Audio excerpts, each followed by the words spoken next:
castelo forte é o nosso Deus. Graça e paz. Nós vamos então continuar e trataremos do sola fide, ou somente pela fé. Paulo, escrevendo aos Efésios, capítulo 2, os versículos de número 8 e 9, ele diz que nós somos salvos pela graça de Deus. E ele diz que somos salvos pela graça de Deus mediante a fé. Ele diz que essa fé pela qual nós somos salvos, ela não é obra nossa, ela é um dom de Deus.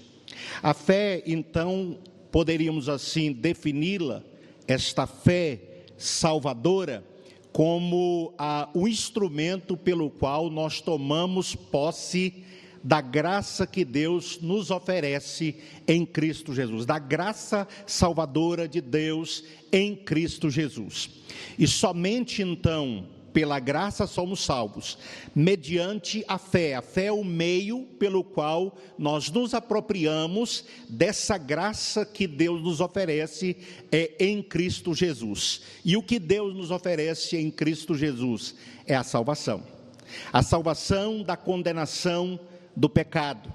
Deus nos oferece em Cristo Jesus, por causa da pessoa, da vida e da obra do Senhor Jesus Cristo na cruz do Calvário, Deus nos oferece aquilo que nós, por sermos pecadores, não temos. Nós não temos condições de permanecer diante de Deus em julgamento. Paulo, escrevendo aos Romanos, ele expõe de maneira maravilhosa a doutrina da justificação pela fé. E interessante que nos primeiros capítulos, ou até o capítulo 3, ele coloca todos os homens, ou ele encerra todos os homens debaixo do pecado, porque todos pecaram e destituídos estão da glória de Deus. Todos são pecadores.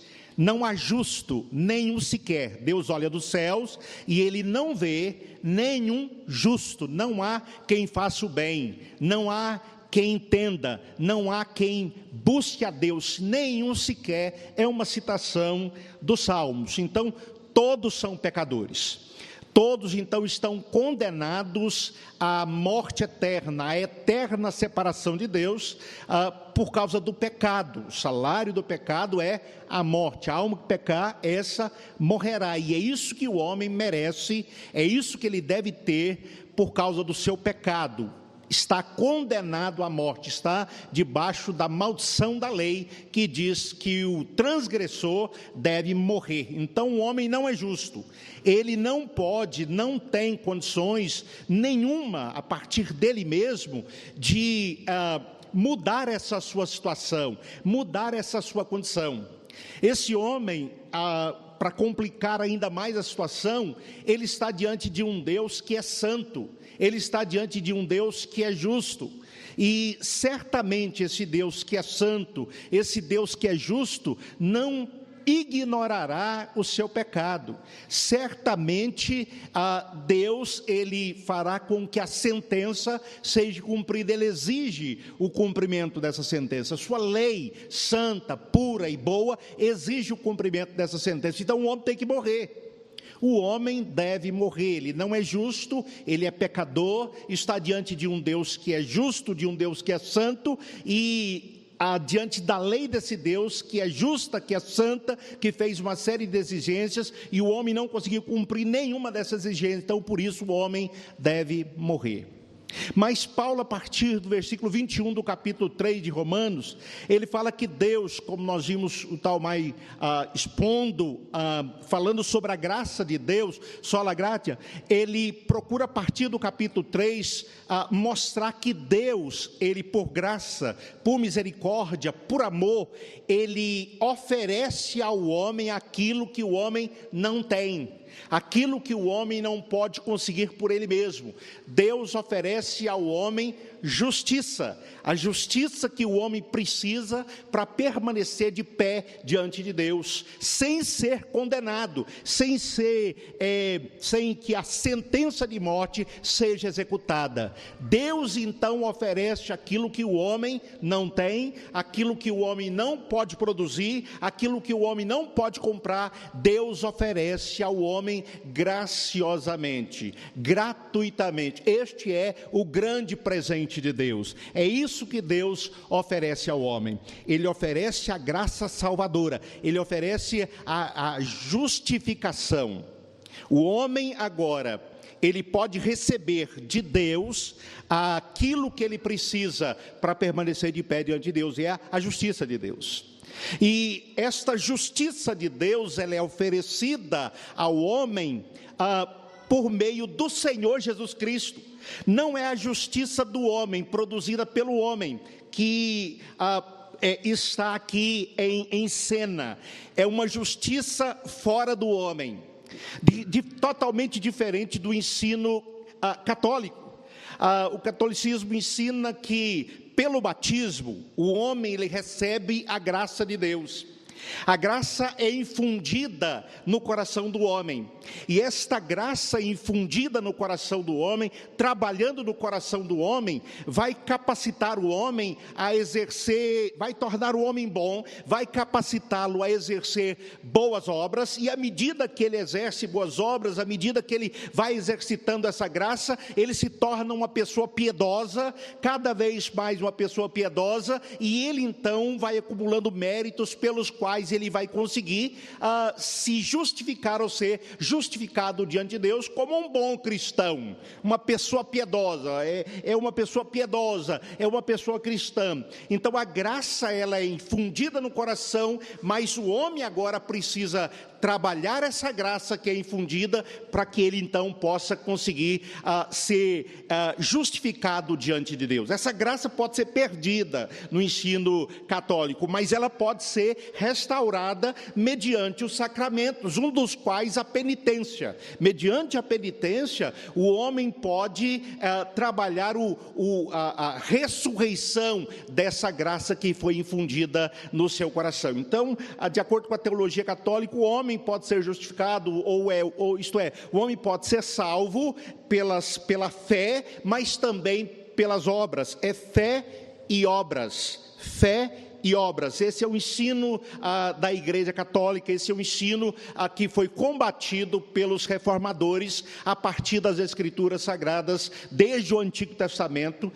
Muitas vezes a gente pensa que a doutrina da justificação ela é ensinada apenas no Novo Testamento, mas a ideia já está presente no Antigo Testamento. É claro que no Novo Testamento ela é totalmente elucidada, ela é tornada clara para nós, mas já no Antigo Testamento, o homem, o judeu que cometia pecado, ele era perdoado, tinha o seu pecado perdoado, pelo ato de oferecer, segundo a orientação de Deus, um animalzinho em sacrifício do seu lugar.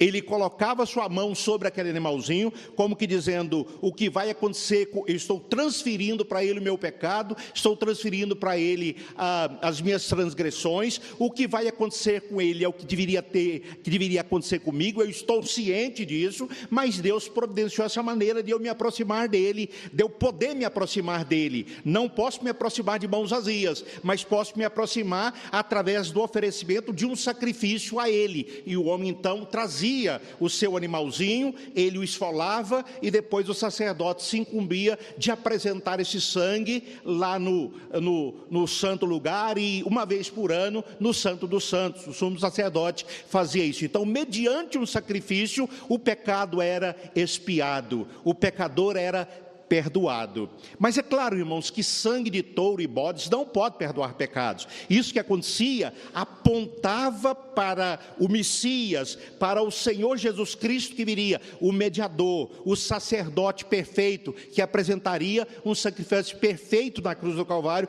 para que o homem fosse perdoado, para que o homem fosse feito filho de Deus, para que o homem então pudesse ter aquilo que ele não tinha por ele mesmo, recebendo isso de fora. fora, não produzindo isso dentro dele, mas recebendo isso de fora. E esse é o ensino que está dentro dessa expressão, só a fé. É pela fé que nós tomamos posse daquilo que nos é oferecido, ou que Deus nos oferece na pessoa de Cristo, o Cordeiro de Deus, sacrificado antes da fundação do mundo, que tira o pecado do mundo. Jesus, pela sua vida, pela sua pessoa, vida e obra, ele viveu uma vida justa, ele viveu uma vida verdadeiramente piedosa, ele satisfez plenamente as exigências de Deus, e ele ofereceu um sacrifício perfeito, a ponto de não precisar ser repetido. Por isso Deus diz: olha, assenta-te aqui à minha direita, até que eu coloque os teus inimigos por estrado dos teus pés. Não precisa mais, assenta-te à minha direita. Realeza, ele está glorificado, realeza, mas também autoridade. Ele é o rei dos reis, o senhor dos senhores. Ele está investido de toda a autoridade, aquela mesma autoridade que ele disse lá em Mateus capítulo 28, versículo de número 18: toda a autoridade me foi dada no céu e na terra, e portanto fazer discípulos de todas as nações. Jesus Cristo, pela sua vida, pela sua obra, pelo seu sacrifício, obediência ativa, obediência passiva, ele realizou um sacrifício perfeito a nosso favor. Ele cumpriu aquilo que foi exigido dele no pacto da redenção. Deus fez uma série de exigências para o Senhor Jesus Cristo, que seria o nosso, que foi colocado por Deus, nomeado por Deus, como nosso representante, como nosso mediador. Então, nesse pacto da redenção foram feitas exigências a Jesus, e Jesus cumpriu todas essas exigências. E esse pacto da redenção foi a base para o pacto da graça, onde Deus nos oferece a salvação, o perdão de pecados e a salvação eterna pela obra de Cristo Jesus, ou através da obra de Cristo Jesus. A vida perfeita de Cristo, a obediência perfeita de Cristo, a obra perfeita de Cristo, agora ela é colocada na nossa conta, ela é depositada na sua conta. Deus deposita na sua conta, como o meu pecado e o seu pecado foi depositado na conta de Cristo, e ele os levou para a cruz do Calvário, e ele pagou por eles na cruz do Calvário. Agora a justiça de Cristo, a retidão de Cristo, os méritos de Cristo são colocados da nossa conta, são nossos agora. E por isso então Deus, quando ele nos olha, ele nos vê em Cristo Jesus, unidos com Cristo Jesus. Ele nos vê em Cristo e ele vê Cristo em nós.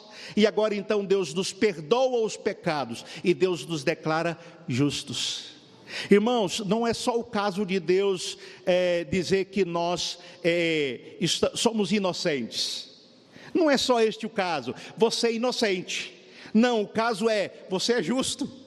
E por que você é justo? Porque você fez alguma coisa para que você então fosse declarado justo? Não, mas por causa de Cristo Jesus. Deus olha para você, Deus olha para mim, em Cristo Jesus. E em Cristo Jesus, Deus, ele nos declara justos. Como diz Lutero, nós somos justos, mas ainda somos pecadores. Nós somos justos, Deus já nos declarou justos no seu tribunal, mas nós ainda somos pecadores, nós ainda pecamos e precisamos reconhecer os nossos pecados e nos arrepender dos nossos pecados. Então, meus queridos, a justificação, ela é somente pela fé, não é pela fé e pelos méritos. Não temos méritos, nunca teremos méritos. Não é pela nossa piedade, não é pela nossa honestidade, não é por frequentarmos uma igreja, não é por fazermos orações, não é por darmos o dízimo, não é por nada disso que nós recebemos este veredito de Deus de justo diante dele. É pela justiça de Cristo colocada na nossa conta. A doutrina da justificação pela fé, ela produz ou deve produzir em nós humildade. Nada que temos, ou tudo que temos, foi recebido. Não há nada que eu e você tenha, que a gente seja ou tenha, que não nos tenha sido dado. Tudo nos foi dado por Deus. Tudo é dele, e ele nos deu tudo. E a fé, irmãos, esta fé pela qual nós tomamos posse dessa graça salvadora, do perdão de pecados, da adoção de filhos, não é um mero assentimento intelectual, não é uma mera fé temporal, é confiar somente em Jesus Cristo para a vida eterna. Lembram de Paulo, da palavra de Paulo ao carcereiro em Filipos? O que eu preciso fazer para ser salvo? Crê no Senhor Jesus, e será salvo tu e tua casa. Direto, crê no Senhor Jesus, e será salvo tu e tua casa. O que o homem precisa para ser salvo? Crê no Senhor Jesus, para que ele seja salvo. Ele não precisa fazer mais nada para ser salvo. Mas pastor, e as obras? Meu querido, as obras, elas confirmam essa fé salvadora. Tiago e Paulo não estão se contradizendo. Paulo está mostrando como é que nós chegamos a ser justos diante de Deus. E Tiago está mostrando que há uma diferença entre fé, qualquer modalidade dela, e a fé salvadora. A verdadeira fé, a fé salvadora, ela é confirmada por obras. E Paulo também tem essa compreensão, porque no versículo 10 de Efésios 2, ele diz: porque somos feituras dele, criados em Cristo Jesus para a prática de boas obras, as quais Deus de antemão preparou para que andássemos nelas. Então essa é a visão de Paulo também, que as obras vão confirmar a veracidade da nossa fé, a fé que se apropria da graça salvadora, que descansa somente em Jesus Cristo, em mais nada, em mais ninguém, só em Jesus, no sacrifício dele na cruz do Calvário. Em mais nada, sou salvo pela graça de Deus, demonstrada a mim em Cristo Jesus. E eu creio nisso porque Deus colocou essa fé no meu coração, porque fui regenerado, fui vivificado, e essa fé foi colocada no meu coração, e o Espírito me levou a crer que somente Jesus, nada mais do que Jesus, e somente a fé, nada mais. Você é salvo somente pela fé. Então seja grato, né? E pela salvação que Deus te oferece, e se aproprie dela pela fé. Não tenha dúvida da sua salvação, tenha certeza da sua salvação. Jesus disse: em verdade vos digo, quem crê em mim tem a vida eterna. Não é vai ter, não é terá, tem a vida eterna. Você pode ter a certeza da vida eterna se você descansa somente em Jesus para a vida eterna. Que Deus nos abençoe.